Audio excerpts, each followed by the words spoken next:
Welcome to Dear SQL DBA, a podcast and YouTube show for SQL Server database administrators and developers. I'm Kendra Little from SQLWorkbooks.com. Today I'm talking about a question that I've gotten from a few people over the years. I've had folks ask me, hey Kendra, where do you get your motivation? Now, I've gotten this question about where do I get the motivation to blog or to teach or to keep learning? And sometimes folks say things like, I've tried to do this myself. I've created a learning plan for myself and I get started, but I never seem to get anywhere. And I just constantly get sidetracked by normal work life or personal requirements or whatever comes up.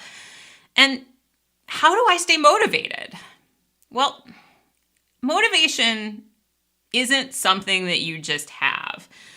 Motivation isn't a quality that you're born with, and you can't really be missing it. This is good news because, if you feel like you lack motivation, it's not like this is a component of yourself that you lack. I have found that for me, motivation is a combination of building habits and of starting over after failures. That's really, to me, what motivation is this process of continuously getting myself to build up habits, which is hard. I'm not saying this is easy. Continuously building up habits, and when I fail, which is often when things don't go right, brushing myself off and getting going again. When we're building habits, it's really tough because when we're doing something like setting out a learning plan or starting a blog, or we want to write a presentation, we have to work on this regularly. We want to publish a blog post fairly often, so we need to have a habit of writing. For a learning plan, we need to have a habit of studying regularly. For writing a presentation, we've got to have a rehearsal and have a process of creating this and of getting ready to do it.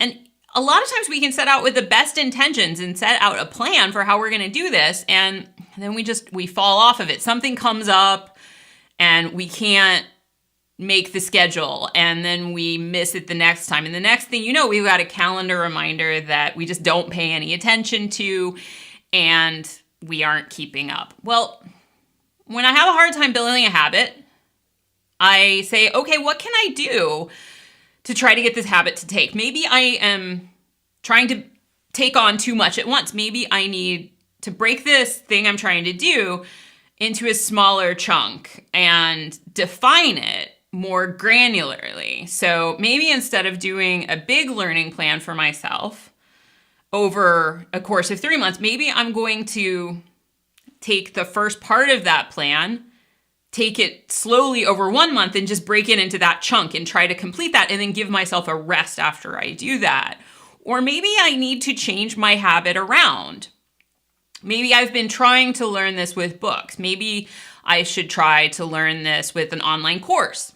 Or maybe I am going to change my learning plan to include going to webcasts by virtual chapters or going to my local user group. Maybe there is a variable in there that I can try to build a habit around, and I can change it a little bit.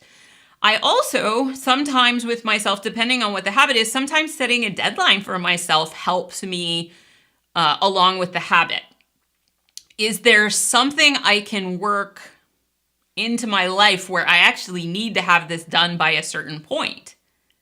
If you want to become a teacher and a presenter, there's obviously easy ways to set deadlines for yourself. But even if you have something like a learning plan, maybe saying, okay, what I want to do with this learning plan is I want to be able to write up a summary of what I've learned by X date. And maybe there's even an accountability factor I can add in for myself where I'm going to give a short presentation to my team about what I've learned, or I'm going to talk to my coworker and I've promised that I've said, okay, I want to meet this deadline. Will you help me be accountable for this? Friends can help keep us accountable.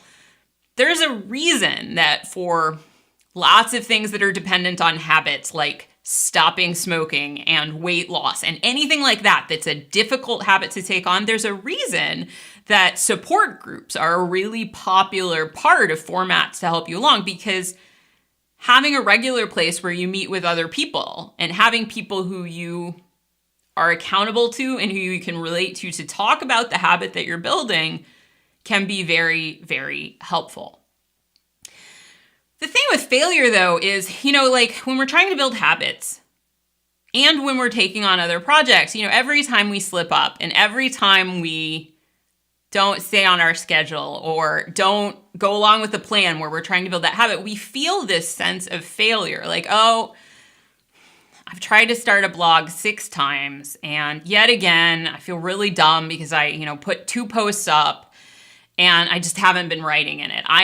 And there's this tendency that most of us have to feel bad about ourselves because we had a plan and we weren't able to stick to that plan. There are feelings of embarrassment and guilt, and the idea that this somehow reflects on ourselves. These failure feelings is how I think about them. These feelings of, oh, I suck. You don't necessarily have the ability to stop those. At least I have never been able to tell those feelings to go away. I can't just say I'm not going to have those feelings. I'm going to have those feelings whether I want them or not. I understand that they aren't good for me, but I can't make those feelings just go away. So I don't try to stop them anymore, but I try to recognize that those are a pattern and that a lot of those feelings of failure, like when I am not able to establish a habit and when I can't keep up with something I want to keep up with, those feelings are habitual and they are going to show up, but I don't have to believe those feelings. Just because I'm having a feeling doesn't mean that feeling is correct and it doesn't mean that it's right. I can recognize, okay, I'm having this feeling. This feeling's temporary. I feel bad about this, but what do I want to do? I don't have to believe what the feeling is telling me. I can remind myself, okay, I'm not meeting the plan that I had. Not building this habit. I feel bad about it. But what do I want to do? What do I want to do going forward? Because really, where we act and what we control is looking forward. And I am constantly reminding myself to look forward and to make a plan, a positive plan about what I can do. Negative failure feelings they've never helped me at all. They've never helped motivate me. I have never been motivated by that feeling that I suck because I didn't do what I set out to do.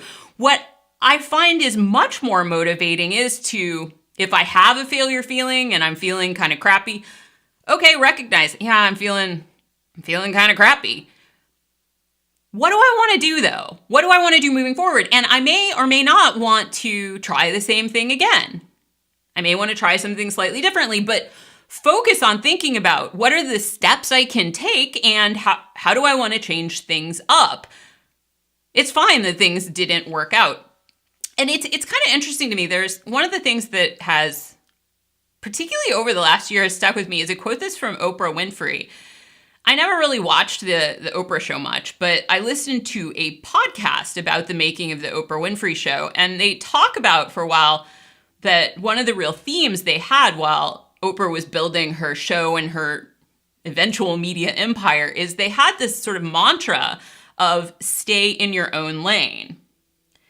And that phrase is a really powerful phrase. I think I'm probably like 15 years late on this phrase, but I think it still works because self-comparisons to other people make restarting after failure harder.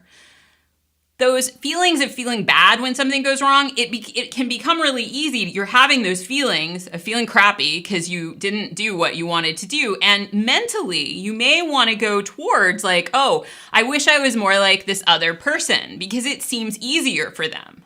Of course, we don't see all the failures that they went through and we don't see all of the feelings they've had about it. We see this imaginary version. Those self-comparisons to other people, They don't help us get back up and try again. They don't motivate us at all. Instead, staying in our own lane is more about just saying, okay, focus on yourself and what you can do. And this also means that having negative conversations about other people aren't good for motivation either.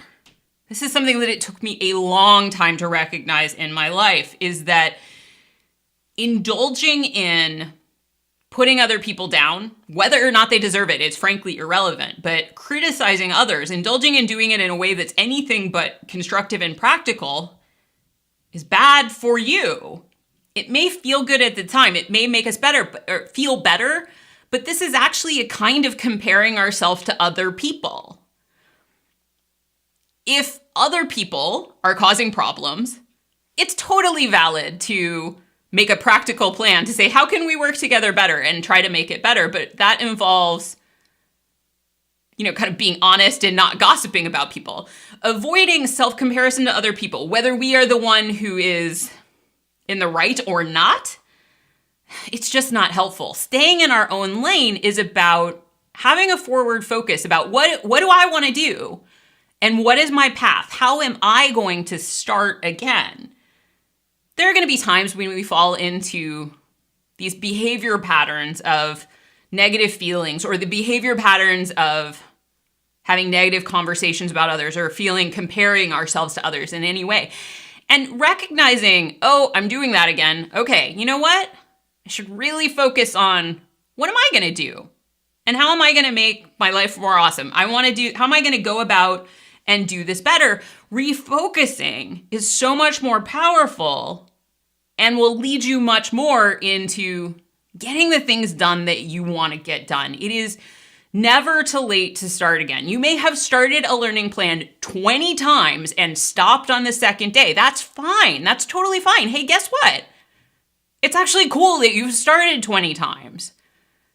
You can start again. Change one thing about the way you're going to execute that plan and start again. It may be the 21st time that you make it through the plan and you realize, here's what I need to be able to, set out a learning for my plan for myself and make it work at this time in my life. Because what works for us at one point in our life may need a change to work for us a year or two later. I don't have the same habits when it comes to blogging or writing presentations or learning or teaching that I did 10 years ago, because different things work for me now. The world is different and my brain is different. So adapting as we move on, what adapting really is starting over when something stops working. The secret to motivation is really, to me, like the motivation isn't something I have. Instead, I don't have motivation. Instead, I have a set of habits that I've built up. And fairly frequently, things about those habits start working and they start falling off for me. And I have to say, okay, how do I get back into this? How do I change something? How do I keep going? How do I do something cool now? Because failure is something that doesn't go away in life. We always have things that trip us up. We always have things that stop working. We always have starting over. One of my quotes that I heard in school that has really stuck with me over the years and that changes meaning over my life is a quote from Samuel Beckett. One of my school friends loved Samuel Beckett, and the quote is, I may not get it right, it's try again, fail better. And that sounds really negative at first. That sounds just like such a downer that, try again, fail better. But the truth is that is what success is. Success is trying again and not believing in those bad feelings, not falling prey to those comparisons. Or if we fall prey, we can't stop ourselves from falling prey to them, but recognizing, okay, what I need to do is focus on making a plan and setting out again. I don't have a guarantee that I'm going to succeed, and I'm never going to get one because this is life. I may fail again, but my goal is I'm going to try to fail better. And in its own way, I think that is inspiring and beautiful and is all about this process we have of moving forward. So thank you so much for joining me for this week of Dear SQL DBA. I'm Kendra Little from SQLworkbooks.com, and I'll see you again next week.